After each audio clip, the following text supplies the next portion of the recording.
సంతోషంగా ఉన్నారా? దేవునికి స్తోత్రం చెప్పండి.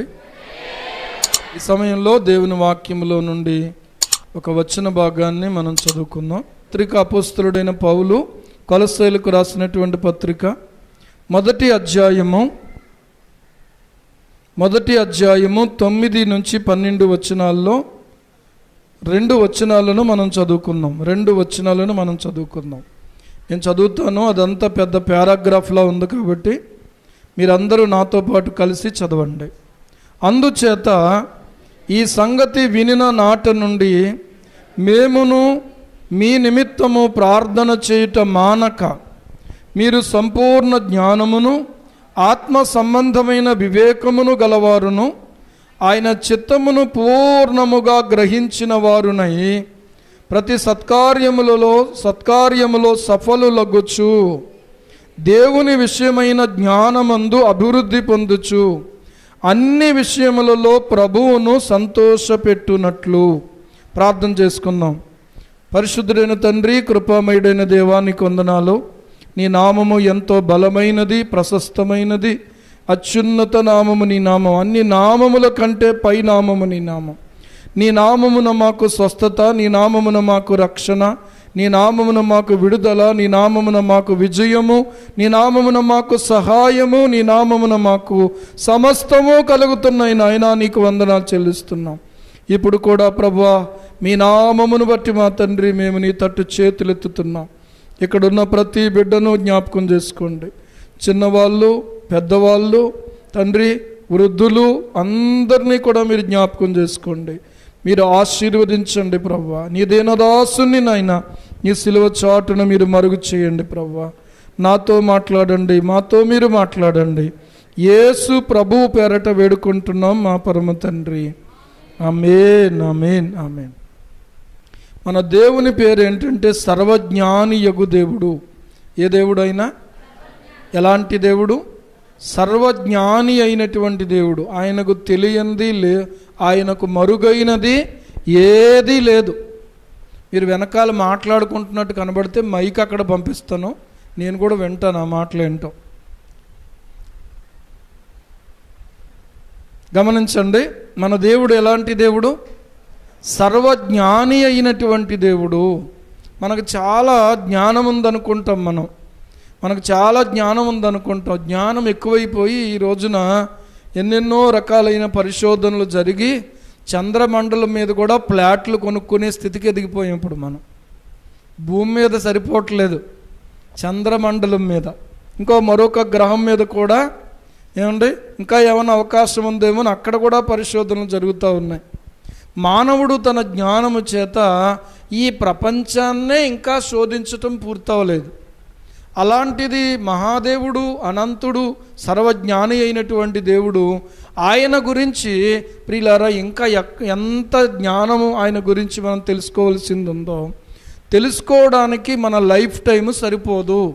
దేవుడు ఎప్పటికీ కూడా మనం అంతా దేవుణ్ణి అర్థం చేసుకున్నాము అని చెప్పడానికి ఎవరము కూడా సరిపోం మనం. ఎందుకు? కారణం ఏంటంటే జీవిత కాలము ప్రియులారా వెచ్చించి దేవుని గురించినటువంటి జ్ఞానాన్ని అభ్యసించినా కూడా, జ్ఞానాన్ని తెలుసుకున్నా కూడా, బైబిల్ పండితులే ఏమన్నారంటే మేము తెలుసుకున్నది ఎంతో తెలుసా? మహాసముద్రములో ఒక చిన్న నీటి బిందువు కూడా ఇంకా మేము తెలుసుకోలేదన్నారు. ఎంత ఉంది? మహాసముద్రములో ఒక చిన్న నీటి బిందువు కూడా ఇంకా మేము తెలుసుకోలేదు. అంటే మనం ఏం చెప్పాలి? యోబు గ్రంథంలో ఒక మాట ఉంటుంది, మనము నిన్నటి వారమే, మనకి ఏమీ తెలియదు అంటాడు. మనకేమన్నా తెలుసా? ఏవైనా తెలుసు అనుకుంటున్నాము అని అంటే మనకి ఇంకా ఏమీ తెలియదని, ఇంకా మనకు అర్థం కాలేదని అర్థం. ఓకే, కనుక గమనించండి, దేవుని జ్ఞానము చాలా ఉంది. దేవుని గురించినటువంటి జ్ఞానాన్ని మనము పొందడం కోసం దేవుడు మనకు ఒక మార్గాన్ని ఏర్పాటు చేశాడు. ఏంటో తెలుసా ఆ మార్గం? మీలో ఎవరికైనా జ్ఞానం కుదుగుంటే వాడు ఏం చేయాలి? దేవుణ్ణి అడగాలన్నాడు. మనము జ్ఞానవంతులం కావడానికి ఉన్న ఒకే ఒక్క మార్గం ఏంటంటే జ్ఞానము కొరకు దేవుణ్ణి మనం అడగవలసినటువంటి వాళ్ళమై ఉన్నాం. గమనించండి, కొలస్సీలకు రాసినటువంటి పత్రిక పౌలు రాసినటువంటి చెరపత్రికలలో ఒకటి. ఫిలిప్పీ పత్రిక చెరలో నుండే రాశాడు, ఎఫెసీ పత్రిక చెరలో నుండే రాశాడు, కొలస్సీలకు రాసిన పత్రిక చెరలో నుండే రాశాడు. ఇలాగున చెరపత్రికలలో ఒకటి ఈ కొలస్సీ పత్రిక. కానీ ప్రియులారా, ఎపఫ్రా అనబడినటువంటి తనతో పాటుగా దేవుని పనిని పంచుకున్నటువంటి పౌలు ద్వారా రక్షించబడినటువంటి ఎపఫ్రా ఈ కొలస్సీ ప్రాంతానికి ప్రియులారా సేవ నిమిత్తము వెళ్ళి అక్కడ వాళ్ళు ఉన్నటువంటి పరిస్థితి ఏదైతే ఉందో ఆ పరిస్థితిని గురించినటువంటి వర్తమానం అంతా తీసుకొచ్చి జైలులో ఉన్నటువంటి అపోస్తలుడైన పౌలుకు చెప్పాడు. అపోస్తలుడైన పౌలుకు చెప్పినప్పుడు వాళ్ళున్న మంచి ఆత్మీయ స్థితిని బట్టి దేవునిని స్తుతిస్తున్నాడు పౌలు, వారి కొరకు ప్రార్థన చేస్తున్నాడు. ప్రియులారా, వారికి ఎదురైనటువంటి కొన్ని పరిస్థితులను బట్టి వాళ్ళను హెచ్చరిక చేస్తూ ఈ పత్రికను పౌలు భక్తుడు రాశాడు. కనుక ఈరోజు ఈ మాటలను ఒకసారి మనం ఆలోచన చేయాలని నేను ప్రేరేపించబడుతూ ఉన్నాను. ఎపఫ్రా ఎలాంటి వాడు అనంటే మామూలు వాడు కాదు, ఇతడు ప్రార్థనలో పోరాటం చేసేటువంటి వాడు. వాక్యమును యాకోబుకు తెలియజేసిన వాడని, వాక్యమును యాకోబుకు తెలియజేసిన వాడని, ఏ జనముకి లాగునా చేసి ఉండాలేదని, ఏ జనముకి లాగునా చేసి ఉండాలేదని, దేవునికి స్తోత్రము గానము చేయుటయే మంచిది, మనమందరము స్తుతి గానము చేయుటయే మంచిది. హల్లెలూయా, హల్లెలూయా. ఎపఫ్రా ఎలాంటి వాడు అనంటే పౌలు భక్తునికి చాలా ప్రియమైనటువంటి వాడు, పౌలుతో కలిసి ప్రార్థించినవాడు, పౌలుతో కలిసి సేవ చేసినవాడు. పౌలు యొక్క భారం ఏదైతే ఉందో ఎపఫ్రా యొక్క భారం కూడా అదే అని చెప్పడానికి చాలా సంతోషిస్తున్నాను. గమనించండి, ఈ ఎపఫ్రా వలన వినినటువంటి విషయాన్ని బట్టి దేవునిని స్తుతిస్తూ ఈ పత్రికను పౌలు భక్తుడు రాశాడు. ఆలోచన చేస్తే పౌలు ఈ కొలస్సీ సంఘాన్ని గురించి ఒక ప్రార్థన చేస్తున్నాడు. నేను ఈ సంగతి వినిన నాటి నుండి మేమును మీ నిమిత్తము ప్రార్థన చేయుట మానక అన్నాడు. ప్రార్థన చేయుట అనుదినము కూడా మీ గురించి నేను ప్రార్థన చేస్తూనే ఉన్నాను అంటున్నాడు. విశ్వాసి ప్రార్థన చేయుట మానుట అనే పాపములో పడిపోతుంటారు ఒక్కొక్కసారి. ప్రార్థన చేయుట మానుట ఎవరి నిమిత్తము? మీ నిమిత్తము.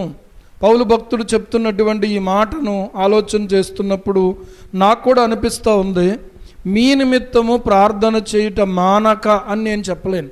ఎందుకంటే కొన్నిసార్లు కొంతమంది కోసమే ప్రార్థన చేయటం జరుగుతుంది. కొన్ని సందర్భాలలో అందరి గురించి జ్ఞాపకం చేసుకున్నా కూడా ఎక్కడో ఒక చోట ఎవరో ఒకరిని ఏదో ఒక సందర్భంలో మర్చిపోయే వాళ్ళగానే ఉంటాం. 10 మంది ఉంటేనే 10 మంది పేర్లు చదువుతుంటేనే ఒక పేరు మిస్ అవుతూ ఉంది. అప్పుడు ఇంకా దాన్ని కవర్ చేసుకోవడానికి ఏం చేస్తున్నామంటే ఎవరి గురించి అయితే మేము ప్రార్థన చేయలేకపోయామో వాళ్ళని దేవుడు 2 అంతలుగా దీవించునుగాక అంటా ఉన్నాం. ఓకే, గమనించండి. ఏదేమైనా అంత జ్ఞాపక శక్తితోటి పౌలు మాత్రము వారి నిమిత్తము మానకుండా ఏం చేస్తున్నాడంటే ప్రార్థన చేస్తున్నాడట. ప్రార్థన అనేది మానకుండా చేయవలసింది. ప్రార్థన అనేది ఎప్పుడెప్పుడు చేయాలి? అనుదినము చేయాలి, అనుదినము చేయాలి. దేని నిమిత్తం చేయాలి అనంటే ప్రియులారా, పౌలు భక్తుని యొక్క ప్రార్థనలో వాళ్ళకు ఆరోగ్యం ఇయ్యనైనా, లేకపోతే వాళ్ళకు ఇల్లు లేని వాళ్ళకి ఇల్లు ఇయ్యనైనా, లేకపోతే వాళ్ళ అప్పులు తీర్చునైనా, వారి యొక్క పరిస్థితులు ఏవైతే ఉన్నాయో భూ సంబంధంగా వాటి కొరకు పౌలు ఏం ప్రార్థన చేయట్లేదు. ఇక్కడ ఉన్న విషయాన్ని చూస్తే వారు ఎలాంటి వారు కావాలి అని ప్రార్థన చేస్తున్నాడంటే, మీరు సంపూర్ణ జ్ఞానము కలవారుగా ఉండాలని మీ గురించి నేను ప్రార్థన చేస్తున్నాను అంటున్నాడు. ఎటువంటి జ్ఞానం కలిగిన వారై ఉండాలి? సంపూర్ణ జ్ఞానము కలిగిన వారై ఉండాలి. కొలస్సీలో సంఘములో ఉన్నటువంటి వారందరూ కూడా, పురుషులే కానీ స్త్రీలే కానీ ఎవరైనా కూడా, వాళ్ళు ఎలాంటి జ్ఞానం కలిగిన వాళ్ళుగా ఉండాలి అని అనుకుంటున్నాడు అంటే, సంపూర్ణ జ్ఞానం. సంపూర్ణ జ్ఞానం. ఈ రోజున బండి కొనుక్కుంటున్నాము, కానీ ఆ బండిని గురించి నిజంగా అవగాహన కలిగే బండి నడుపుతున్నామా? ఒక ఫోన్ కొనుక్కుంటున్నాము, ఆ ఫోన్ గురించి అంతా మనకు తెలుస్తుందా? బాగాలేదో కొనుక్కున్నారని మనం కొనుక్కునే వాళ్ళు కొంతమంది. చదువు రాకపోయినా వాట్సాప్లో, అర్థమైందా, ఎలాగోలాగా ఆ నెంబర్లో వాట్సాప్ చేంజ్ చేసుకొని దాన్ని ఉపయోగించుకుంటున్న వాళ్ళు కొంతమంది. చాలా విషయాల్లో జ్ఞానము లేకపోయినా కూడా ప్రియులారా వాటిని ఉపయోగించేసుకుంటూ వెళ్ళిపోతున్నాం. అందుకనే కొన్నిసార్లు రాంగ్గా కూడా కొన్ని మెసేజ్లు పోస్ట్ అయిపోతూ ఉన్నాయి. ఎవరికి పోస్ట్ చేసాము, ఎందుకు పోస్ట్ చేసాము, దాంట్లో ఎంతవరకు ప్రయోజనం ఉంది ఇతరులకి, ఏమీ ఆలోచన లేదు. అయితే ఇక్కడ నేను చెప్పే మాట ఏంటంటే, క్రైస్తవ జీవితాన్ని గురించి సంపూర్ణమైనటువంటి జ్ఞానం మనం కలిగి ఉండాలి. క్రీస్తుని గురించి సంపూర్ణమైన జ్ఞానం మనం కలిగి ఉండాలి. పరమ తండ్రి అయిన దేవుని గురించి సంపూర్ణమైన జ్ఞానం మనం కలిగి ఉండాలి. పరిశుద్ధాత్మను గురించి సంపూర్ణమైన జ్ఞానం మనం కలిగి ఉండాలి. తర్వాత ప్రియులారా, సంఘమును గురించి సంపూర్ణమైనటువంటి జ్ఞానాన్ని మనం కలిగిన వారం కావాలి.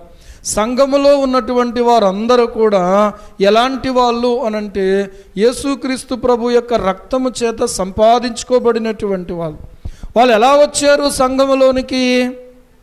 ఎలా వచ్చారు సంఘములోనికి? యేసు ప్రభు యొక్క రక్తము ద్వారా వచ్చారు. దేవునికి స్తోత్రం. ఎలా వచ్చారు చెప్పండి? ఎలా వచ్చారు? పాటలు పాడడానికి వచ్చారా? పరిచర్య చేయడానికి వచ్చారా? అసలు మనం ఎలా వచ్చాము సంఘములోనికి? ఎలా చేర్చబడ్డాం మనం ఆలోచన చేసుకుంటే, ఇక్కడ మనం ఆలోచన చేసుకోవాల్సిన విషయం, ఎలా వచ్చాను నేను ఇక్కడికి? యేసు ప్రభువులోనికి ఎలాగొచ్చాను? యేసు ప్రభువులో ఎలాగున నేను ఒక అవయవము కాగలిగాను? ఈ రోజున మన అందరం కలిసి ఒకే శరీరం, మనం ఆ జ్ఞానం మనకుందా? ఈ రోజున మనం అందరం కలిసి ఒకే శరీరం. ఏ శరీరం అది? సంఘము అనేటువంటి శరీరం. సంఘమంతా ఒక శరీరం అయితే సంఘమునకు శిరస్సు ఎవరంటే యేసుక్రీస్తు ప్రభువారు. ఆయనను ప్రియులారా అంగీకరించినటువంటి వారు, ఆయనను రక్షకునిగా చేర్చుకున్నవారు, ఆయన ఆత్మ చేత బాప్తిస్మము పొంది సంఘములోనికి మనం వచ్చాం. ఏమండి, ఈ రోజున మనం ఆలోచన చేసుకుంటే, యేసుక్రీస్తు ప్రభు యొక్క ఈ రక్షణ కార్యం మనలో పరిశుద్ధాత్మ ద్వారా జరగగా మనము సంఘములోనికి చేర్చబడ్డాము. ఈ రోజున మనలో ఉన్నవాడు లోకములో ఉన్నవాని కంటే గొప్పవాడు అని వాక్యం చెప్తుంది. ఆ జ్ఞానం మనకుందా? ఇంతకీ మనలో ఉన్నవాడు లోకములో ఉన్నవాని కంటే గొప్పవాడు కనుక మనము ఎప్పటికీ జయమే మనకు ఉంది, కానీ అపజయం అనేది మనకు లేదు. యేసు నామాన్ని బట్టి ఏమండి, ఏమి లేదు మనకి? అపజయం అనేది లేదు, ఓటమి అనేది లేదు. యేసయ్య జయించాడు, నీవు నేను కూడా ఆయన ద్వారా జయించగలిగినటువంటి వారుగానే ఉంటాము. కాబట్టి ఈరోజు మనం ఆలోచన చేసుకుందాం, ఏ జ్ఞానం మనకు ఉండాలి అనంటే, నేను వేరు లోకము వేరు అనే జ్ఞానం మనకు ఉండాలి. నేను వేరు లోకము వేరు అనే జ్ఞానం మనకు ఉండాలి. మిగిలినటువంటి విషయాల్లో ఒకవేళ అందరితో కలిసి చదువుకోవచ్చు, అందరితో కలిసి పని చేసుకోవచ్చు, అందరితో కలిసి కష్టపడవచ్చు, అందరితో కలిసి మనం ఉండొచ్చేమో, కానీ అందరిలో కూడా నేను వేరు. దేవునికి స్తోత్రం కలుగునుగాక. ఈ ప్రత్యేకత దేవుడు మనకు కలుగు చేశాడు. ఈ ప్రత్యేకత దేవుడు మనకు కలుగు చేశాడు. మనం ఆరాధిస్తున్నటువంటి దేవుని గురించి మనకు జ్ఞానం ఉంది. ఉందా లేదా? ఉందన్న వాళ్ళు దేవునికి స్తోత్రం చెప్పండి. కాబట్టి మనం ఆరాధించేటువంటి దేవుడు, మనం దేవుణ్ణి ఆరాధిస్తాం, కానీ దేవుడు కలుగజేసిన వాటిని మనం ఆరాధించాం. ఎట్టి పరిస్థితుల్లో కూడా దేవుడు కలుగజేసినటువంటి వాటిని బట్టి దేవుణ్ణి ఆరాధిస్తాం, కానీ ఈ లోకం ఏంటంటే దేవుడు కలుగజేసిన వాటిలోనే దేవుణ్ణి ఆరాధిస్తుంది. ఏదైనా దేవుడే అనేటువంటి నమ్మకంలో వాళ్ళు ఉన్నారు. ఆలోచన చేస్తే ఏమండి? ఏదైనా దేవుడే. కానీ మన యొక్క లక్ష్యము, మన యొక్క గ్రహింపు ఏంటంటే సృష్టికర్త మాత్రమే దేవుడు. ఎవరు దేవుడు? సృష్టికర్త మాత్రమే దేవుడు. ఆయన ఎవరు అనేటువంటిది కూడా మనం గుర్తించాలి. ఎవరైతే మన కొరకు సమస్తాన్ని చేశారో ప్రియులారా, ఆయనే సృష్టికర్త. మనం ఆలోచన చేస్తే తండ్రి అయినటువంటి దేవుడు ఈ సృష్టిని గురించి సంకల్పించాడు. ఆయన ఇలా ఉండాలి, ఇలా చెయ్యాలి అని ఆయన మనస్సులో ఒక సంకల్పం ఉంది. ఆ సంకల్పాన్ని అనుసరించి ఆయన రొమ్మునున్నటువంటి అద్వితీయ కుమారుడైనటువంటి వాక్య దైవమైనటువంటి యేసుక్రీస్తు ప్రభువు వారు సమస్తమును కలుగజేశారు. హల్లెలూయా. ఆలోచన చేసుకుందాం ఈసారి. ఏమండి? ఆలోచన చేసుకుందాం. అందును గురించినటువంటి జ్ఞానాన్నే మనం మొదట అర్థం చేసుకోవలసినటువంటి వాళ్ళమై ఉన్నాం. ఒక పెన్ ఉంది, దాన్ని తయారు చేసిన వాడు ఉన్నాడు. ఒక ఫోన్ ఉంది, దాన్ని తయారు చేసిన వాడు ఉన్నాడు. చాలా కంపెనీలు ఉన్నాయి. ఆ కంపెనీల్లో ఆ ఫోన్లు తయారవుతున్నాయి. నోకియా అంటాం, అదొక కంపెనీ. ఎల్జీ అదొక కంపెనీ. ఏమండి? రియల్మీ అదొక కంపెనీ. ఇలాగ ఎన్నో కంపెనీలు ఉన్నాయి. ఆ కంపెనీలు సెల్ ఫోన్లు తయారు చేసి మనకిస్తున్నాయి. అంటే వాటికి ఒక నిర్మాణకుడు ఉన్నట్టుగా ఈ లోకానికి కూడా ఒక నిర్మాణకుడు ఉన్నాడు. ఆయనే సర్వాధికారం కలిగినటువంటి దేవాది దేవుడైన యేసుక్రీస్తు ప్రభువారు. హల్లెలూయా. సమస్తము ఆయన మూలంగా కలిగింది. నీవు ఏది చూసినా సరే ఆయన మూలంగా కలిగిందే. తూర్పు, పడమర, ఉత్తరము, దక్షిణము నలుదిక్కులను స్థాపించిన వాడు ఆయన. పంచభూతములను నిర్మించినటువంటి వాడు ఆయన. తల్లి గర్భములో మనల్ని రూపించిన వాడు, నిర్మించినటువంటి వాడు ఆయన. ఇందులో ఏ విధమైన అనుమానం లేదు. గాలిని నిర్మించిన కలుగజేసిన వాడు ఆయన. ఆకాశాన్ని కలుగజేసిన వాడు ఆయన. ఏమండి? ఇంకా భూమిని కలుగజేసిన వాడు ఆయన. అగ్నిని కలుగజేసిన వాడు ఆయన. ఇంకా పంచభూతాల నిర్మాణకుడు, సమస్త జీవకోటి యొక్క నిర్మాణకుడు ఆయన. మిగిలిన వాటన్నిటినీ కలుగునుగాక అని ఒక్క మాటతో కలుగజేశాడు. ఏదేది ఆయన నోటి మాట వలన కలిగిందో ఈ రోజున దానిని బట్టి మనము దేవుని యొక్క జ్ఞానం చూడండి. ఒక్కో చెట్టు ఒక్కొక్క రకంగా ఉంటుంది. దాని పువ్వు ఒక రకంగా ఉంటుంది, దాని కాయ ఒక రకంగా ఉంటుంది, దాని యొక్క ఆకులు ఒక రకంగా ఉంటాయి. మా ఇంట్లోనే బోల్డ్ చెట్లు ఉన్నాయి. ఆ చెట్లన్నీ చూస్తూ ఉంటే నిజంగా దేవుని స్తుతించకుండా ఎలాగ ఉండగలం? సువాసన కలిగినటువంటి పుష్పాలు, ఆ పూల చెట్లు చూసినట్లయితే ఒక్కొక్కటి ఒక్కొక్క రకంగా చేయబడుతుంది. వాటిని బట్టి దేవుణ్ణి స్తుతించాలి. ఏమండి? పువ్వులతోనో కాయలతోనో ఫలాలతోనో ఆరాధించటం దేవునికి ఇష్టం లేదు. అవన్నీ దేవుని కొరకు ప్రియులారా మనం తీసుకుని వచ్చి వాటిని ఇమ్మని అన్నాడు. కానీ అదే ఆరాధన కాదు. మనకు దేవుడిచ్చినటువంటి ఆ దేహముతో మనము దేవుణ్ణి ఆరాధన చెయ్యాలి. దేవునికి స్తోత్రం కలుగును గాక. హల్లెలూయా. ఏమంటే? ప్రథమ ఫలములు మన ఆశీర్వాదం కొరకు దేవుడు ఇమ్మని చెప్పాడు. దశమ భాగములు మన ఆశీర్వాదం కొరకు భూమి మీద దేవుని పని జరగడానికి, దేవుని నామం మహింపరచబడడం కోసం వినియోగించడానికి దేవుడు మన కొరకు వాటిని ఇచ్చాడు. ఇమ్మని చెప్పాడు అంతే. పని మీద బాధ్యత కలిగి ఉండడం కోసం ఇవ్వబడిన ఆజ్ఞ అది. అంత మాత్రమే కాదు, మన కొరకు ఆరోగ్యమై వెళ్ళాడు. ఇప్పుడు ఆయన ఏం చేస్తున్నాడు? ఆయన ఏమన్నా చేస్తున్నాడా? ఖాళీగా ఉన్నాడా? Very good. మన కొరకు ఆయన ఏం చేస్తున్నాడు? విజ్ఞాపనము చేస్తున్నాడు. మన కొరకు ఆయన విజ్ఞాపనము చేస్తున్నవాడుగా ఉన్నాడు. ఆయన విజ్ఞాపనం చేస్తున్నాడు. త్వరలో మరలా ఆయన పెండ్లి కుమారుడుగా రాబోతున్నాడు భూమి మీద. ఏమండి? ఇప్పుడు ఎవరున్నారో తెలుసా? పెండ్లి కుమార్తెగా సంఘాన్ని సిద్ధపరచడానికి పరిశుద్ధాత్ముడు ఉన్నాడు. ఈ రోజున ఒక భయంకరమైనటువంటి దుర్బోధ ఒకటి మన ప్రాంతంలో వినపడుతూ ఉంది. ఒకటి కాదనుకోండి, ఇంకా కొన్ని ఉన్నాయి. ప్రాముఖ్యంగా మనం చూస్తే మనం ఒక బ్యానర్ చూసే ముగింపు వర్తమానం కూడికలు. ఎందుకే ఆ ముగింపు వర్తమానం ఏంటంటే, ఒకప్పుడు యేసుక్రీస్తు ప్రభువే తండ్రట. ఒకప్పుడు యేసుక్రీస్తు ప్రభువే తండ్రిగా ఉన్నాడు. తర్వాత ఆయన కుమారుడుగా వచ్చాడు. మళ్ళీ ఆయన పరిశుద్ధాత్మగా వచ్చాడు అని చెప్పి అంటే వీళ్ళు ఎవరో తెలుసా? తండ్రిని ఒప్పుకోనటువంటి వారు, కుమారుని ఒప్పుకోనటువంటి వారు, పరిశుద్ధాత్మను ఒప్పుకోనటువంటి వారు. అందుకని వాళ్ళ ప్రార్థన ఎలా చేస్తారు అని అంటే, యేసు నామమున అడుగుచున్నాము. ఎవరు అడుగుతున్నావు? ఎవరిని అడుగుతున్నావు? ఏమో ఎవరినాడు? మనమేమంటామంటే యేసు నామమున అడుగుచున్నాము తండ్రి అంటాం. అదే ఒక గొప్ప బోధ. తండ్రి కుమార పరిశుద్ధాత్మ నామాన్ని పక్కన పెట్టేసి యేసునామం యేసునామం అంటూ బయలుదేరు. యేసునామాన్ని సమస్తము చెయ్యాలి. బాప్తిస్మే కాదు, యేసునామమును సమస్తమును చెయ్యాలి.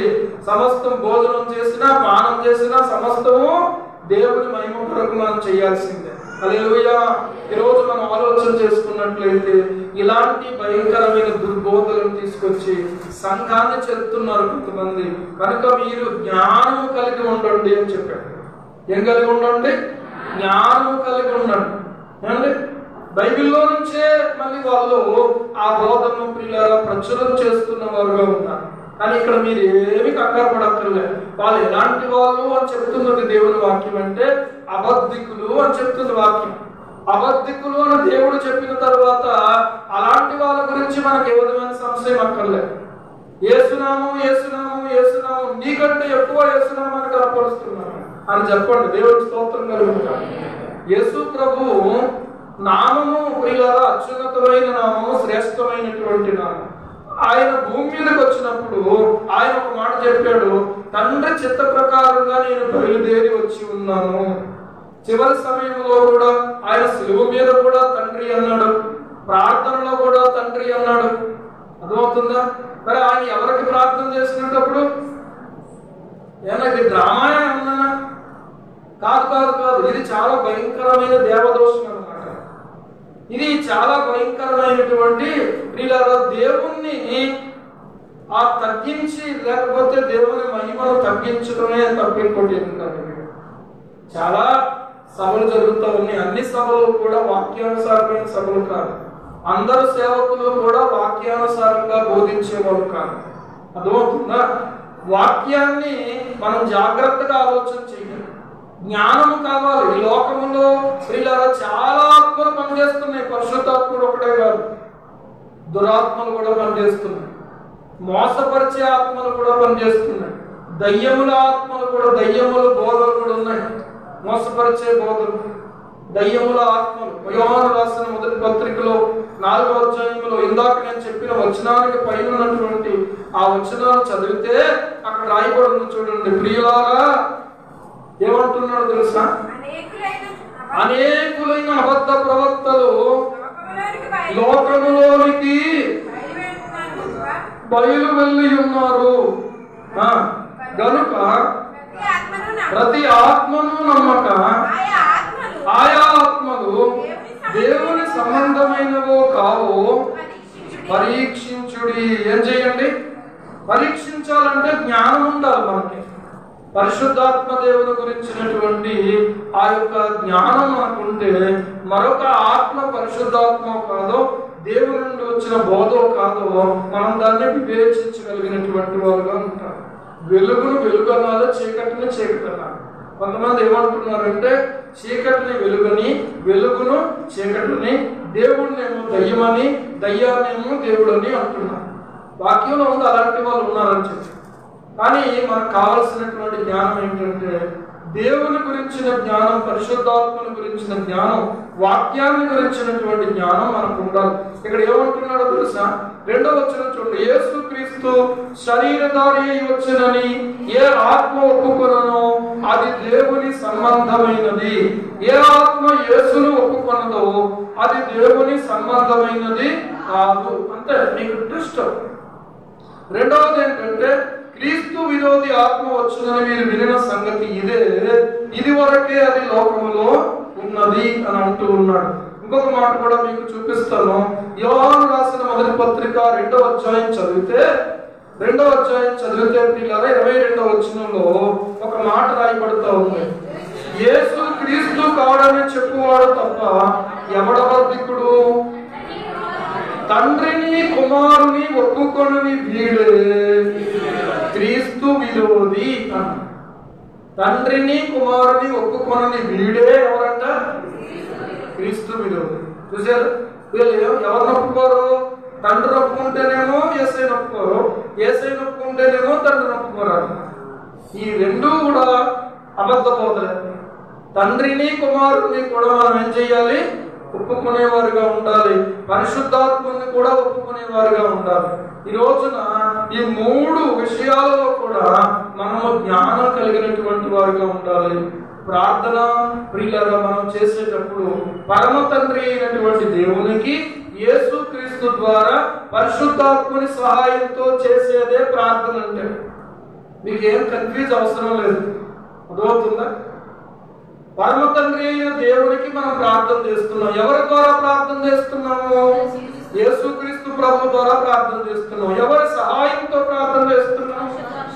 పరిశుద్ధాత్మ సహాయంతో. అని వాళ్ళు ఏమంటున్నారు అని అంటే, వాళ్ళు చెప్పే బోధ ఏంటంటే, పాత నిబంధన కాలంలో ఆయన తండ్రట, కొత్త నిబంధన కాలంలో ఆయన కుమారుడుగా వచ్చాడు, ఆయన వెళ్ళిపోయి మళ్ళీ పరిశుద్ధాత్మగా వచ్చాడు. ఇదంతా ఏంటంటే వాక్యానికి విరోధమైన బోధ. అది మాత్రమే గుర్తించండి, అంతే చాలు. దేవునికి మహిమ కలుగుతుందా? దేవుని గురించినటువంటి సత్యాన్ని ఉన్నదన్నట్టుగా అంగీకరించాలి, ఉన్నదన్నట్టుగా అంగీకరించాలి. అంతేకాని దాన్ని ప్రియులారా మరొక రకంగా దాన్ని తిప్పకూడదు. వారి అజ్ఞానమో తెలియదు, లేకపోతే వారి కన్నులు ప్రియులారా దేవుడు తెరుచునుగాక, వారి కొరకు మనం ప్రార్థన చేద్దాం. ఇలాంటి దుర్బోధలు చాలా ఉన్నాయి. దాని గురించి జ్ఞానంతో మనం ఏం చేయాలంటే ఆలోచన చేయాలి. మొదట మనకు ఉండాల్సిన జ్ఞానం ఏంటంటే దేవుని గురించినటువంటి, రక్షణ గురించినటువంటి జ్ఞానం మనకు ఉండాలి. ఏమి చేసినా కూడా మనకు ప్రియులారా రక్షణ విషయంలో క్రీస్తు ప్రభు ఏం చేయాలో అంతా చేసేసాడు.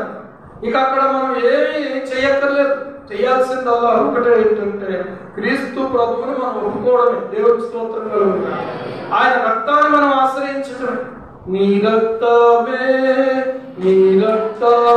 నన్ను శుద్ధీకరించును, నీ రక్తమే నా పాపములను, నీ రక్తమే నా పాపములను, నీ రక్తమే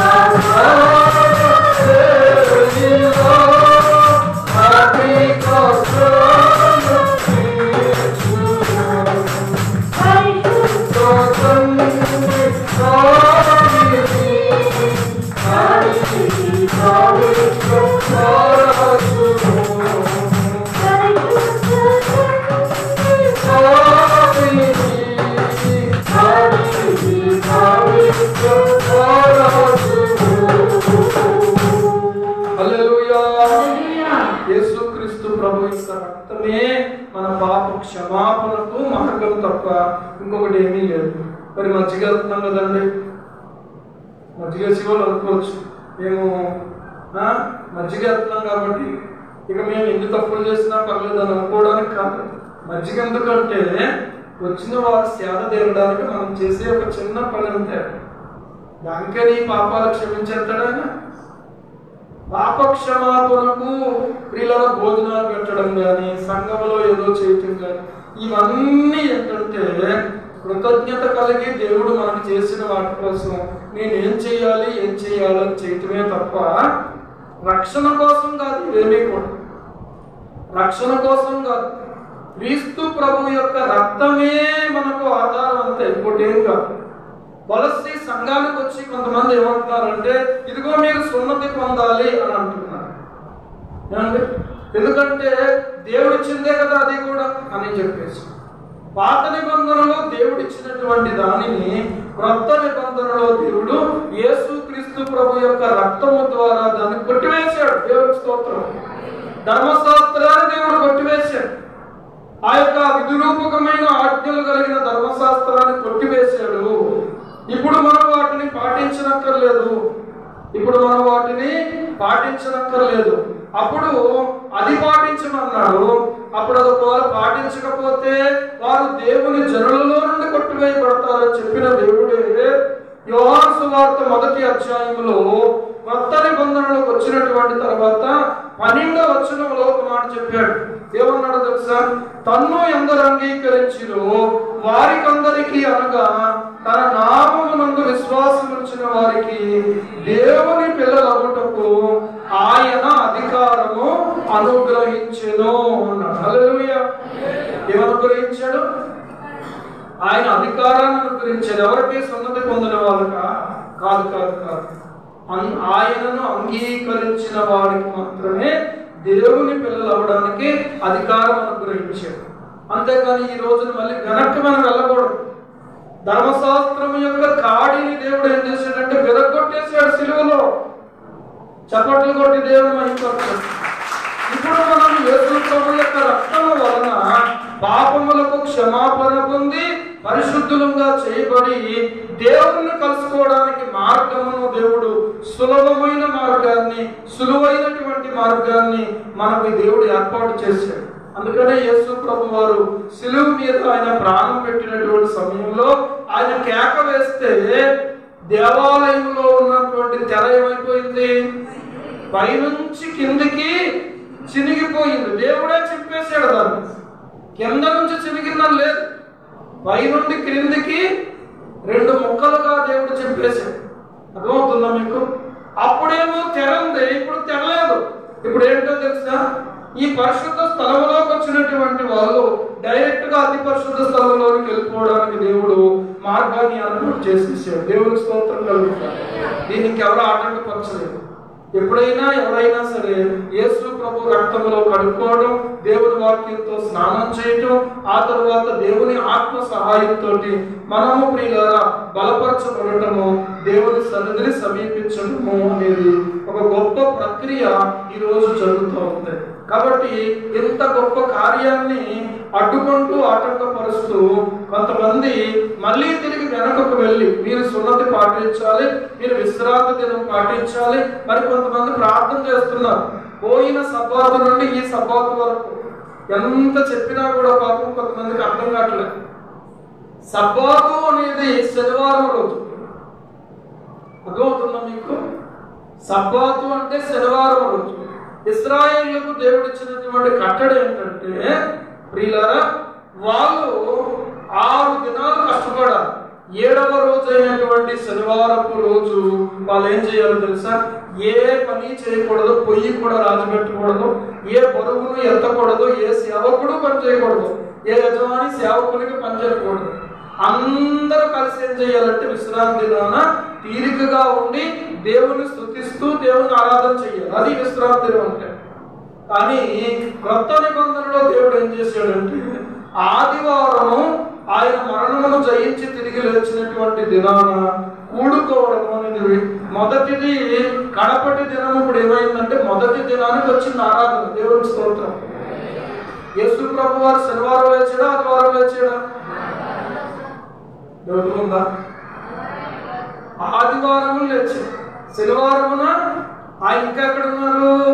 సమాధిలోనే ఉన్నారు. ఆదివారమున ఆయన పునరుద్ధానుడు అయిన తర్వాత ఆదివారమున ఆరాధన దినముగా, ఆదివారమున ఆయన మహిమపరిచేటువంటి దినముగా పిల్లల క్రొత్త నిబంధనలో దేవుడు దాన్ని మార్చేశాడు. ఒకవేళ మాది శనివారం అన్నారు అనుకోండి, మీరు శనివారం అయితే మీతో మాకు సంబంధం లేదు. కారణం ఏంటంటే యూదులకు విశ్రాంతి దినం, క్రైస్తవులకు విశ్రాంతి దినం లేదు. మనకున్న విశ్రాంతి ఏంటో తెలుసా? నిత్య విశ్రాంతి. మనం దేవుని స్తోత్రం. ఎప్పుడూ మనం విశ్రాంతిలోనే ఉన్నాం. ఇక మన యొక్క పాపక్షమాపణ కోసం, మన యొక్క ప్రియులారా దేవుడితో మనం సమాధాన పడటం కోసం అప్పుడైతే బలు అర్పించారు, ఇప్పుడు బలు అర్పించే అవసరం లేదు. యేసుక్రీస్తు ప్రభు యొక్క రక్తము ద్వారా అవన్నీ తీసేసాడు ఆయన. హల్లెలూయా. యేసునందే రక్షణ మనకు. హల్లెలూయా. శ్రీ యేసునందే రక్షణ. హల్లెలూయా. యేసునందే రక్షణ మనకు. హల్లెలూయా.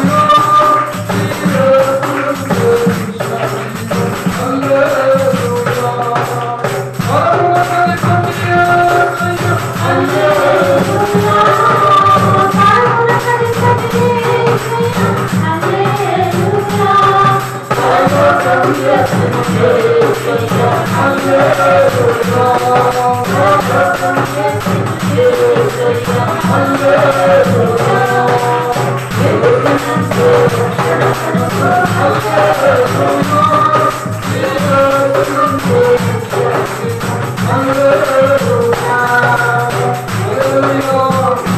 యేసును అంగీకరించామా మనం దేవుని పిల్లలం అంతే. ఆయన నామాన్ని అంగీకరించి బాప్తిస్మం పొందినప్పుడు మనము దేవుని పిల్లలుగా అయిపోయాము. ఇక ఏ అనుమానం లేదు ఇందులో. ఇక ఏ రకమైనటువంటి ఆటంకము లేదు. ఇంకా దేవుని బిడ్డలకి ఏ రకమైన ఆటంకం లేదు. ఇప్పుడు మనలో పరిశుద్ధాత్ముడు ఉన్నాడు. ఆ పరిశుద్ధాత్ముడు మనల్ని బలపరుస్తాడు. ఆ పరిశుద్ధాత్ముడు మనల్ని నడిపిస్తాడు.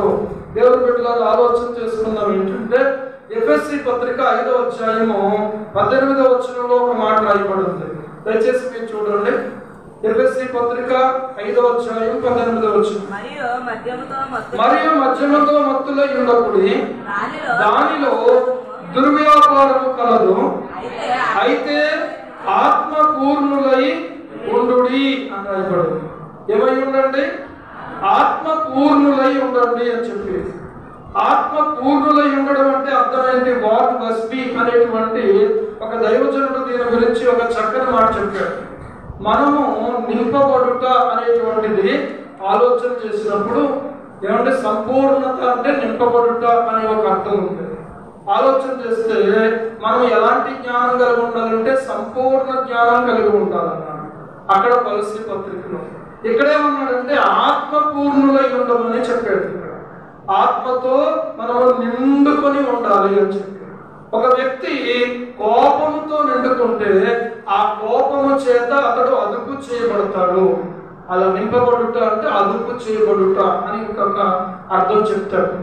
నింపబడుట అంటే ఏంటి? అదుపు చేయబడుట అంటే కంట్రోలింగ్ కిందకి ఉండడం అన్నమాట. కోపముతో ఒక వ్యక్తి నింపబడితే ఆ కోపము చేత నడిపించబడతాడు. కోపము యొక్క అదుపులో ఉంటాడు అన్నమాట. పరిశుద్ధాత్మతో నింపబడితే ఆ వ్యక్తి ఎవరి కంట్రోల్లో ఉంటాడు? పరిశుద్ధాత్మని కంట్రోల్లో ఉంటాడు. పరిశుద్ధాత్మని చేత అదుపు చేయబడేటువంటి వారిగా మనం ఉండాలి అని అక్కడ చెప్పినటువంటి వాక్యం. పరిశుద్ధాత్మ చేత ఇలా మనం అదుపు చేయబడే వారిగా ఉండాలి. మన చూపు కానీ, మన మాట కానీ, మన క్రియ కానీ, మన పని కానీ, మన జీవితం కానీ పరిశుద్ధాత్మని చేత కంట్రోల్ చేయబడేదిగా ఉండాలి. అపోస్తల కార్యాల గ్రంథము మనకు అదే నేర్పుతూ ఉంది. ఏమి నేర్పుతూ ఉంది? పరిశుద్ధాత్మని యొక్క నడిపింపు చేత మనం నడిపించబడటమే, అంతేగాని కోటి ఏమిటా. పరిశుద్ధాత్మని చేత నింపబడటమే. ఆలోచన చేసుకుందాం ఒకసారి. మనము మన జీవితాల్లో, మన బ్రతుకుల్లో ప్రియులారా, అపోస్తల కార్యాల గ్రంథము 6వ అధ్యాయంలో సంఘములో ఆహారాన్ని పంచిపెట్టేటువంటి దగ్గర, ఏం పంచిపెట్టే దగ్గర? ఆహారాన్ని పంచిపెడుతున్నారు. పంచిపెడుతూ ఉంటే అక్కడ ఒక చిన్న సమస్య వచ్చింది. మమ్మల్ని సరిగా పట్టించుకోవట్లేదు అని చెప్పి పెద్ద గొడవ ఒకటి లేచింది. అక్కడ విధవరాండ్రను చిన్న చూపు చూస్తున్నారు అనేటువంటి ఒక గొడవ ఒకటి లేచింది 6వ అధ్యాయంలో. లేచినటువంటి సమయంలో అపోస్తలులు ఒక ఆలోచన చేశారట. ఏం ఆలోచన చేశారు అంటే, సహోదరులారా, ఆత్మతోనూ జ్ఞానముతోనూ నిండుకొని మంచి పేరు పొందిన 7 మనుష్యులను మీలో మీరు ఏర్పాటు చేసుకోండి. మేము వారిని ఈ పనికి నియమించము అని చెప్పి అక్కడ వారికి తెలియచేయడం జరిగింది. ఎలా ఎన్నుకున్నారో ఒక 7 ఎన్నుకున్నారు. ఎవరు ఎన్నుకున్నారు? ఒక 7 ఎన్నుకున్నారు. 7 కూడా ఎలాంటి వారు అనంటే పరిశుద్ధాత్మతో నిండుకున్నటువంటి వారు. అంటే వాళ్ళు జ్ఞానముతో నిండుకున్నటువంటి వారు. ఈ రోజున మనం ఆలోచన చేస్తే పరిశుద్ధాత్మతో నిండుకున్నటువంటి వాళ్ళు పరిచర్యకు ఇక్కడ ఏర్పాటు చేయబడుతున్నారు. దేనికి ఏర్పాటు చేయబడుతున్నారు?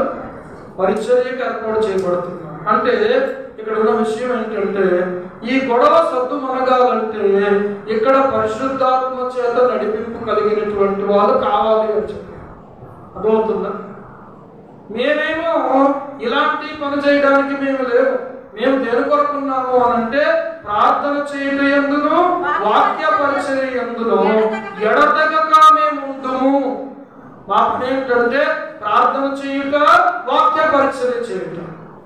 కానీ మీకున్నటువంటి ఇటువంటి పరిస్థితులు ఏవైతే ఉన్నాయో ఇవన్నీ చక్కబడాలి అని అంటే పరిశుద్ధాత్మతో నిండుకున్నటువంటి వారు కావాలి. అంటే పరిశుద్ధాత్మతో నిండుకున్న వారు సమస్యను తిద్దగలిగినటువంటి, చక్కబరచగలిగిన జ్ఞానం కలిగినటువంటి వారుగా ఉంటారు అని అర్థం. ఎలా ఉంటారు? సమస్యను పెంచే వాళ్ళుగా ఉండరు, సమస్యను ఇంకా జటిలంగా మార్చే వాళ్ళు ఉండరు. కానీ ఆ సమస్యను ఏం చేస్తారు అంటే జ్ఞానముతోటి దాన్ని పరిష్కరించగలిగిన వాళ్ళుగా ఉంటారు. ఒకరిని ఒక రకంగా, మరొకరిని మరొక రకంగా వాళ్ళు చూడరు. అందరినీ కూడా ఎలా చూడాలో వాళ్ళని అలాగా పెద్దలను గౌరవించి ఎవరెవరికి ఏ ఏ కొరతలు ఉన్నాయో, ఇబ్బందులు ఉన్నాయో వాటన్నిటినీ కూడా సరి సమానంగా చూసుకుంటూ చక్కబెట్టుకుంటూ సేవకు ఇబ్బంది కలగకుండా, దేవుని సన్నిధికి అక్కడ ఆటంకం ఏమీ కలగకుండా వారు చేసేవారుగా ఉంటారు అని చెప్తున్నారు అన్నమాట.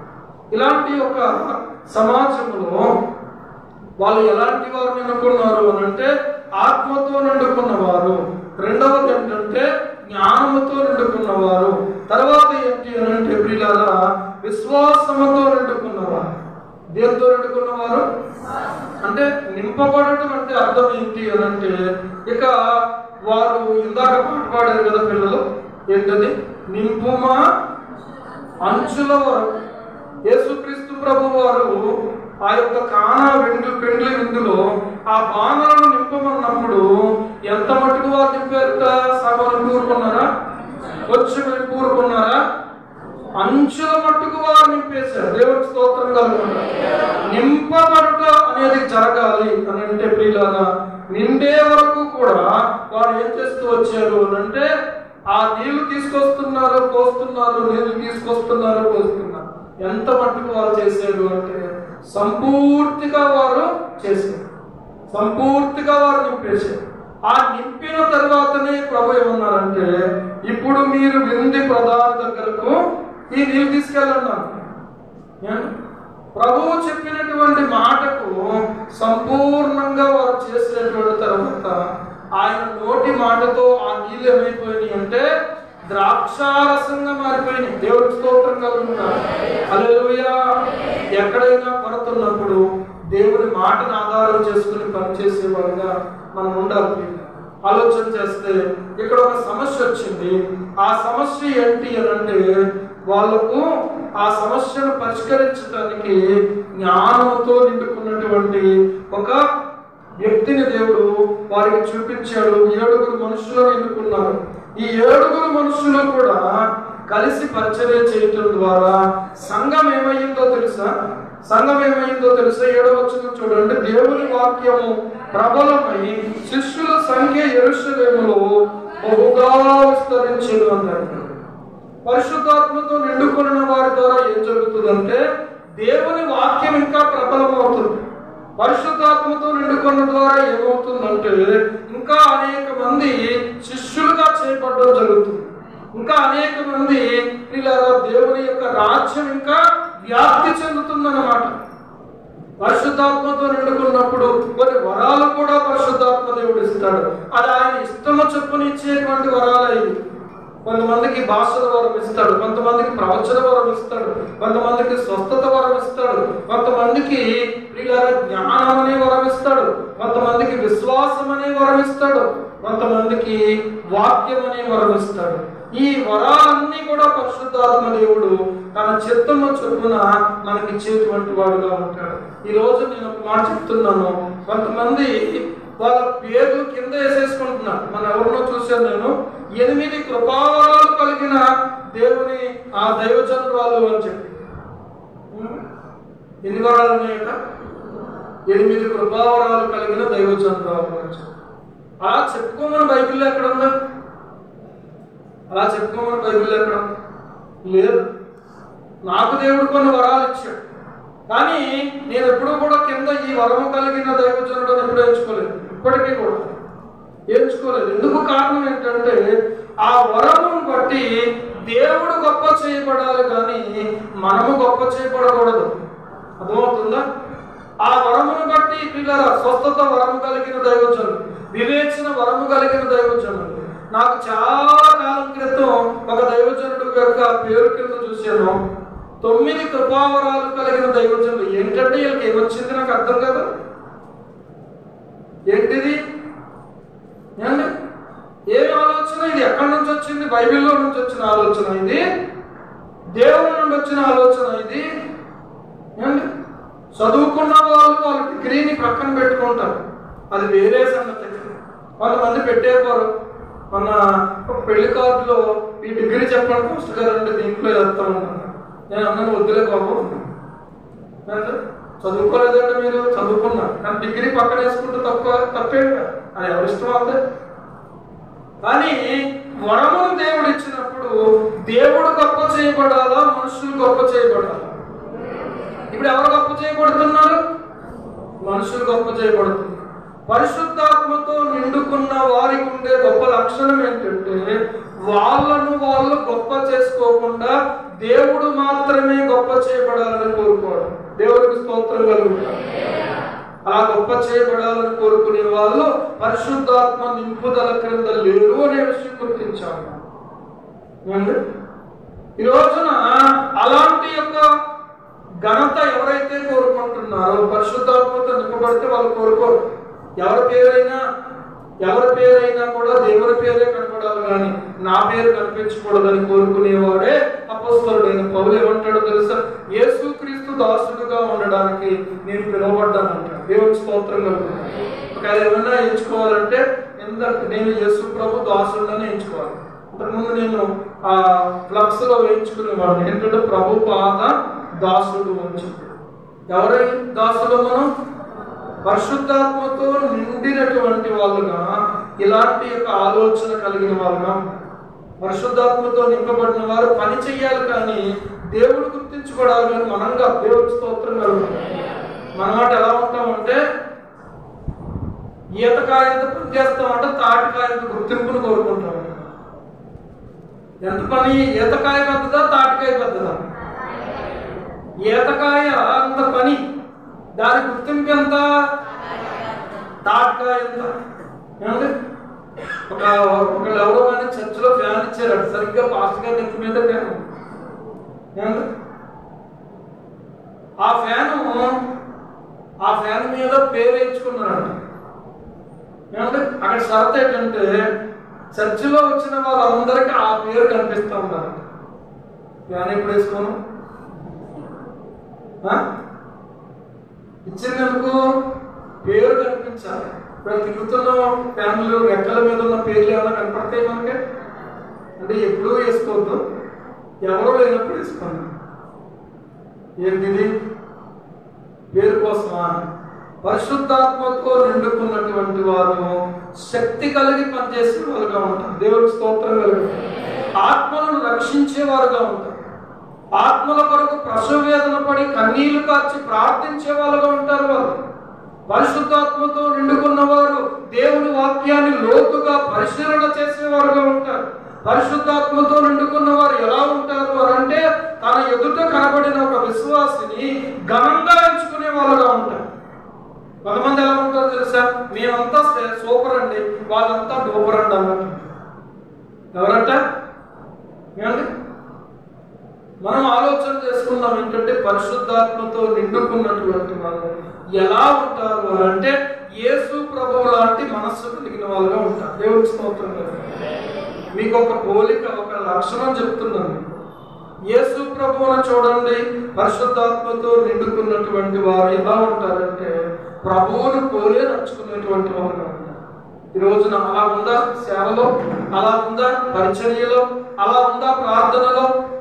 ఒకడు ప్రార్థన చేయడానికి వచ్చాడు, ఏమంటే ఎంతసేపు కూడా ఇంకొకటితో పోల్చుకోవడం ఏంటి? వీడి ప్రార్థన ఏమంటే ఎంతసేపు తన గొప్పలు చెప్పుకోవడమే ప్రార్థన. పరిశుద్ధాత్మతో నిండుకున్న వాళ్ళు ఎప్పుడు గొప్పలు చెప్పుకోరు. మీరు గుర్తుపెట్టుకోండి పాయింట్. పరిశుద్ధాత్మతో నిండుకున్న వారు ఎప్పుడు కూడా గొప్పలు కోరుకోరు.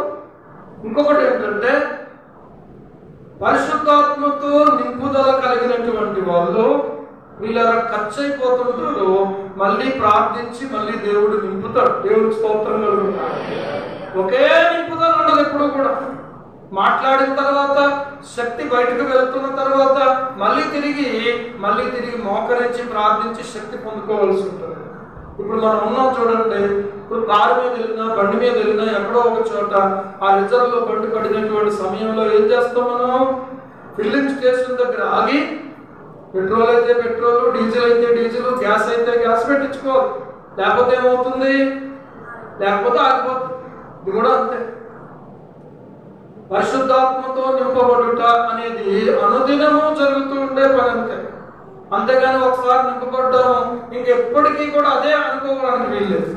పరిశుద్ధాత్మతో నింపబడినటువంటి వారి యొక్క అనుభవం ఏంటంటే అంతకంతకు వారు ఏమవుతూ ఉంటారంటే తమను తాము ఇంకనూ తగ్గించుకొని దీనులుగా ఉండడం నేర్చుకుంటారు. యేసయ్య ఏమన్నాడు తెలుసా? నేను సాత్వికుడును దీన మనసు గలవాడు. యేసు ప్రభువుకు లేని వరం ఏంటో చెప్పడం ఏంటి? యేసు ప్రభు ప్రవక్త కాదా? యేసు ప్రభు కాపరి కాదా? యేసు ప్రభు అపోస్తలుడు కాదా? యేసు ప్రభు సువార్తికుడు కాదా? యేసు ప్రభు సేవకుడు కాదా? ఏ వరం లేదేంటి? పౌలుకు లేని వరం ఏంటి? అన్ని వరాలు ఉన్నాయి, కానీ పౌలు ఎప్పుడు చెప్పుకోవాలి? వాడబడుతున్నటువంటిది దేవుని మహిమ కోసం, దేవుని ఘనత కోసం. ఒక ఆయన ఏం చేస్తున్నాడంటే కర్చీఫ్లు అమ్ముతున్నాడు, ఒక ఆయన ఏంటంటే నూనెకాయలు అమ్ముతున్నాడు, ఒక ఆయన ఏంటంటే నెత్తి మీద చేతులు పెట్టడానికి 500 తీసుకుంటున్నాడు. దేవుడు మహిమపరచబడుతున్నాడా? మనుషులు గొప్ప చేయబడుతున్నారా? సమస్యలు జటిలమైపోతున్నాయి.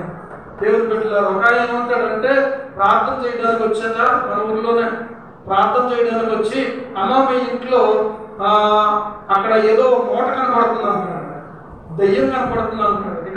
ఇక్కడ ప్రార్థనకు మన దేవుడు చెప్తున్నాడు అంటున్నాడు. ఇలాంటి వాళ్ళు చేర్చుకోవడం ఒక పెద్ద తప్పు. ఏమంటే ఏం కనపడుతుంది? ఏం కనపడుతుందట? దెయ్యం కనపడుతుందట, ఒక మూట కనపడుతుందంట. ఏ మూట కనపడుతుంది?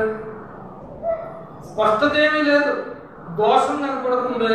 ఇక్కడ ప్రార్థన చేయమని దేవుడు చెప్పాడు, దేవుడు గుర్తించాడు. నా దగ్గరకు ఒక ఆయన వచ్చాడు మొన్న. దేవుడు పాస్టర్ గారు మీ దగ్గర ప్రేరేపణతో వచ్చానండి అన్న. నా దగ్గరికి వెళ్ళమని మీకు ప్రేరేపణ వచ్చిందా? మీరు నా దగ్గరికి వస్తున్నారని నాకు ప్రేరేపణ రాలేదని చెప్పాను. ఏం రాలేదు? మీరు వస్తారని నాకు కూడా ప్రేరేపణ రావాలి కదా. మరి మీరు వస్తారని నాకు కూడా ప్రేరేపణ రాకుండా అంటే ఊరికే కనీసం ప్రార్థన చేస్తారు కదా నా గురించి అని ఏదో ఆయన మాట్లాడతారు.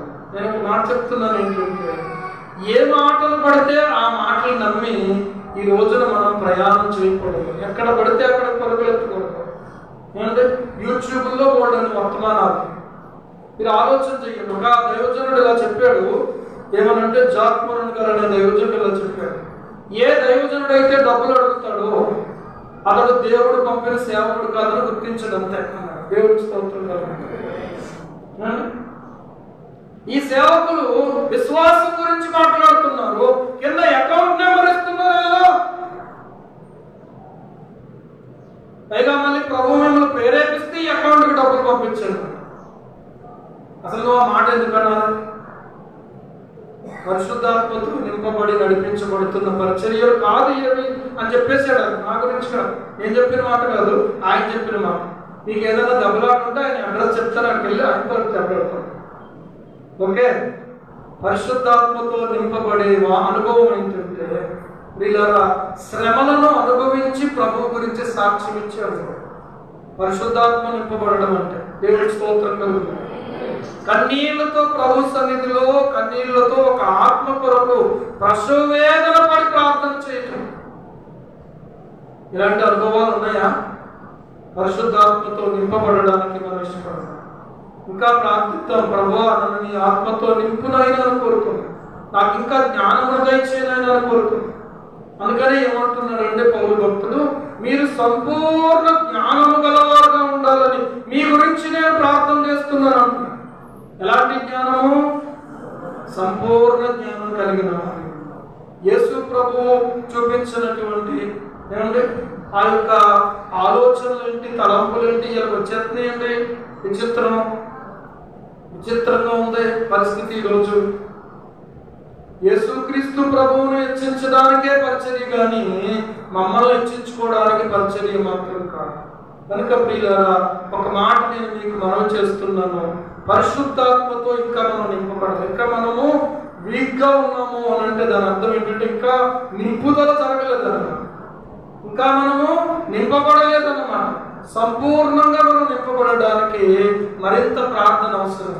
మొన్నటి దినము నేను దేవుని సన్నిధిని అనుభవించి నాకు అనిపించింది అప్పుడే ఉపవాసం ముగించుకోకూడదు అనిపించింది. అర్థమైందా? 3 గంటల దాకా నాకు బాబోయ్ అనుకున్నారు కొంతమంది.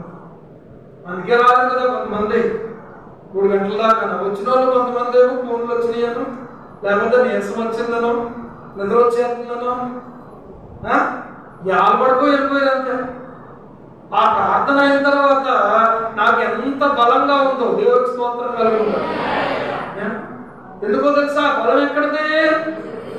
ఆ బలం ఎక్కడదంటే ప్రార్థన ద్వారా దేవుడు ఇచ్చిన బలం, విజ్ఞాపన ప్రార్థన ద్వారా వచ్చిన బలం. అది బలం పొందరా మీరు? మగోళ్ళు బలం పొందుకుంటా? పరిశుద్ధాత్మతో నిండుకున్నటువంటి వాళ్ళు ఇక్కడ మగోళ్ళు కానీ ఆడవాళ్ళు కాదు. అందుకే ఇక్కడ మగోళ్ళే ఆడవాళ్ళు కాదు, ఆడవాళ్ళు కూడా నింపబడ్డారు. కానీ ఇక్కడ పరిశుద్ధాత్మ దేవుడు నాయకత్వాన్ని, పరిచర్య బాధ్యతను ఎవరికి అప్పచెప్తున్నారు అంటే పురుషులకే అప్పచెప్పాడు ఆయన. ఈ రోజున పురుషత్వము అనేటువంటిది ప్రార్థనలో దేవుడితో పెరుగులాటే పురుషత్వం అంటే. దేవుడి స్తోత్రం, హల్లెలూయా. కన్నీళ్లతో ప్రార్థన చేయండి. మన ప్రాంతం, మన దేశం బాగుపడాలంటే పరిశుద్ధాత్మతో నిండిన విశ్వాసులు కావాలి, పరిశుద్ధాత్మతో నిండిన సేవకులు కావాలి. దేవుని మీద ఆధారపడుతూ రాని వాళ్ళు చెప్పడం ఏంటి, మనం వినడం ఏంటి? దేవుని కొరకు ఎంతో కష్టపడి ఇంచుమించు 36 భాషల్లోనూ 42 భాషల్లోనూ విలియం కేరీ బైబిల్ని అనువాదం చేసి ఆయన సమాధి మీద ఏం రాయమన్నాడంటే, పురుగు వంటి విలియం కేరీ, దీనుడైన విలియం కేరీ నీ హస్తములలో రాలుచున్నాడని అనుకున్నాడు. ఎంత సేవ చేసాడు ఆయన! ఈ రోజున ఈ బైబిల్ గ్రంథం మనం చేతపట్టుకున్నామంటే ఆయన గారి యొక్క ప్రార్థన, ఆయన శ్రమ, ఆయన కన్నీరు, ఆయన యొక్క నిద్ర లేనటువంటి ఆ యొక్క శ్రమ కారణం. దేవునికి మహిమ కలుగుతుంది. అలాంటి ఆయన ఏమో పురుగు వంటి విలియం కేరీ అని రాసుకున్నాడు. ఏమీ చేయలేదు. ఆ బైబిల్ చదివి ఏదో 2 మాటలు చెప్పి ఏదో కొంతమందికి స్వస్థతలు జరిగి ఏదో కొంతమందికి ఏదో కొన్ని కార్యాలు జరిగితే ప్రవర్తన పెట్టేసుకుంటాడే, పక్కనే 9 కృపావరాలు కలిగిన వాడిని పెట్టేసుకుంటాడే. దేవుడు బిడ్డలారా, ఇలాంటి వాళ్ళను దూరం పెట్టండి, పరిశుద్ధాత్మతో నింపబడండి. పరిశుద్ధాత్మ చేత నీవు నింపబడితే నీ వీధంతా కదిలించబడాలి. పరిశుద్ధాత్మతో నువ్వు నింపబడితే నీ ఊరంతా కదిలించబడాలి, నీ ఇల్లంతా దేవుని యొక్క సన్నిధితో నింపబడాలి. దేవుడికి స్తోత్రం కలుగుతారు. మనందరం అలాంటి నింపుదల కలిగినటువంటి వారిగా ఉండాలని నేను కోరుకుంటున్నాను. ప్రార్థన చేసుకుందాం. అందరూ మోకరించండి, అందరూ మోకరించండి. నీ గొప్ప కోరుకుంటున్నావా? నీ ఘనత కోరుకుంటున్నావా? నీ గుర్తింపును కోరుకుంటున్నావా? మనం ఏ గుర్తింపును కోరుకుంటున్నాం ప్రియులారా? మనం ఏం చేసామని గుర్తింపు, ఎంత చేసామో ఎంత గుర్తింపును కోరుకుంటున్నాం? జ్ఞానం ఉందా మనకి? గ్రహింపు ఉందా మనకి? ఎవరు గొప్పవారు? ఎవరు గొప్పవారు? పేర్లు పెట్టుకున్న వాళ్ళు గొప్పవాళ్ళ? తమను తాము తగ్గించుకొని దాసుడు అని పేరు పెట్టుకున్నటువంటి వారిగా, సేవకుడు అని పేరు పెట్టుకున్న వారిగా, సేవలోనే ఇంకా సేవ చేయాలి, ఇంకా ప్రభు కోసం ఖర్చు కావాలి అనే ఆలోచన కలిగినటువంటి వారిగా మనం ఉండాలని దేవుడు కోరుతున్నాడు. నింపుమా అంచుల వరకు మార్చబడుటకు నీకింపుగా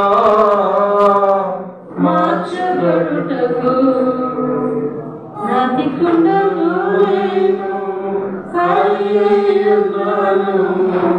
రతికుండను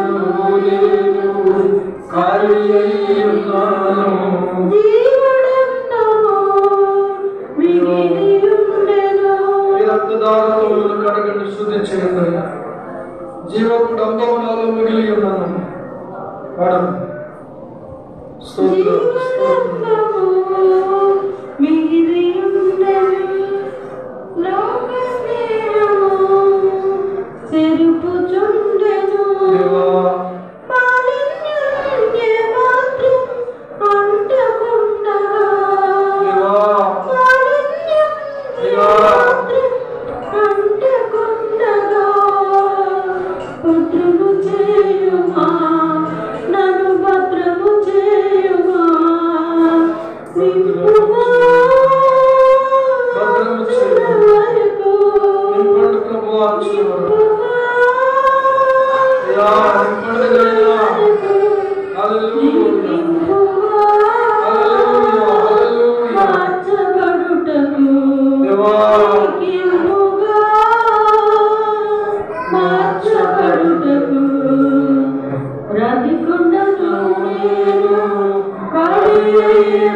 ప్రభావాలను బలపరచునాయన. ప్రభావ నాకు జ్ఞానం తెచ్చేది. ఏ దుర్బోధనలో ప్రభువా నేను గుర్తించి నేను దూరంగా ఉండాలో నాకు జ్ఞానం తెచ్చేది. నేను హెచ్చించడానికి, తండ్రిని హెచ్చించడానికి, పరిశుద్ధాత్మని హెచ్చించడానికి నేను నాకు సహాయం చేయి. నీవిచ్చిన వరములు నీ మహిమ కోసం వాడడానికి సహాయం చేయి. నీ కొరకు బ్రతకడానికి సహాయం చేయి. నేను ఉన్న ప్రాంతం వెలుగుతో నింపబడడానికి సహాయం చేయి. నన్ను శక్తివంతులుగా చేయనైనా, నన్ను బలవంతులుగా చేయనైనా. ప్రభువులకు నీ వాక్య జ్ఞానం ప్రత్యక్షత నాకు దయచేయు. హల్లెలూయా, హల్లెలూయా, హల్లెలూయా. ప్రభువును నింపునైనా, నింపునైనా, నింపునైనా, నింపునైనా, నింపునైనా. ఎవరను నింపు తండ్రి, నింపునైనా. దయచేసి నీవు నాకు సహాయం చేయు. రక్షించబడి ఉన్నాను తండ్రి, నీ నామాన్ని స్తుతిస్తూ ఉన్నాను, కానీ ఇంకా నేను నింపబడట్లేదు ప్రభు. నన్ను నింపునైనా. ఇంకా నాలో ఉన్న ప్రతి మాలిన్యాన్ని కడిగివేయినా, ప్రతి విధమైన అపవిత్రతను కాల్చివేయినా. నీ సన్నిధితో నన్ను నింపునైనా, నీ ప్రసన్నతతో నన్ను నింపునైనా, నీ ప్రభావంతో నన్ను నింపునైనా. మమ్మల్ని మేము కనపరుచుకోకుండా నిన్ను కనపరిచే కృపను మాకు దయచేయండి. యేసు ప్రభు నామమున అడుగుచున్నాము మా పరమ తండ్రి. ఆమేన్, ఆమేన్.